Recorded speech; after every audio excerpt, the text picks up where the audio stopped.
Oh, I'm a completely different person from 40 years ago. You know, when you're, I have the same DNA, I have the same fingerprint, I have the same voice print, but I don't have the same experiences. So at any particular moment, it's not can you go with me, it's can you grow with me.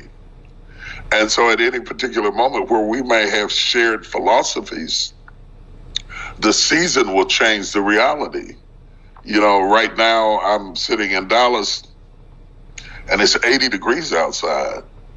A month ago, it was below zero. Though I'm in the same place, it's different based on the season I'm in. And understanding that, and this is important. I think this is really important, especially for men, but maybe for women too. We keep trying to hold on to our last season without discovering the beauty of the season we're in now. We're in the gym, we're running, we're doing everything we can to hold on to 20, as if something were wrong with 40. Instead of exploring 40 and pivoting is the word, pivoting into the beauty of 40. There's a beauty at 80. If you sit down and talk to an 80-year-old man who is happy, there are things that he's happy about that a 20-year-old man hadn't even touched yet. He doesn't even have a clue. He doesn't even know that exists yet. And so seasons, stages, and ages have repercussions on how we get along. And so we are constantly in motion. We are constantly evolving. We are constantly becoming. And we must not despise that transition. Because number one, it's inevitable. It's going to happen anyway. And number two, you will miss the beauty of wrinkles, of gray hair, of love through wrinkled eyes.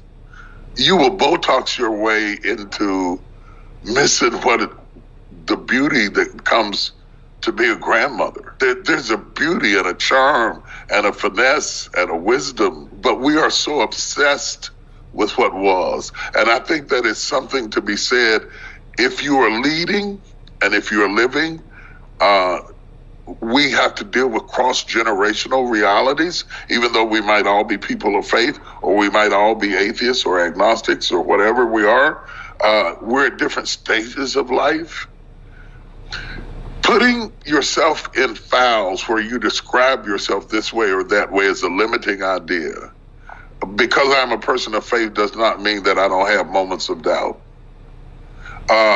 Because you're a person of doubt does not mean you don't have moments of faith. It took faith to sit down in that chair. You didn't look up under it to be sure it would hold you up. You just plopped yourself down in it, believing it would hold you up. You cannot exist without faith. It's impossible not to have faith. You know, you don't send somebody out to see if your car will start before you jump in it.